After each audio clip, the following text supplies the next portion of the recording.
wala na umanong itatago ang Kamara sa proseso ng pagbalangkas ng budget. Ito tiniyak ni House Committee on Appropriations sa Chairperson at Nueva Ecija Representative Mika Swansing kasabay ng inanunsyo nitong mga reforma na isusulong sa pagsisimula ng budget deliberations para sa 2026. Sa pulong balitaan, kinumpirma ni Swansing na imumungkahin niya sa Office of the Speaker ang ilang pagbabago sa takbo ng budget hearings na hiwalay pa sa pagbubukas ng Bicameral Conference Committee sa publiko. Kabilang narito ang pag-abolish o pagbuwag sa small committee na karaniwang binubuo sa kasagsagan ng period of amendments. Bubuuan niya sila ng subcommittee para sa amendments review na mga ngasiwa at tututok sa proposed amendments na inihahain ng mga ahensya ng gobyerno at miyembro ng Kamara.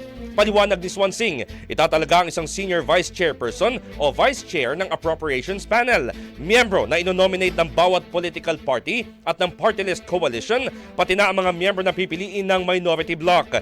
Bukod dito, isusulong ng kongresista ang paghikayat sa civil society groups na maging budget watchdogs sa budget deliberations. Brigada Balita Nationwide. Ang bahaging ito ay hatid sa atin ng Power Cell Soya Coffee. Masarap araw-arawin.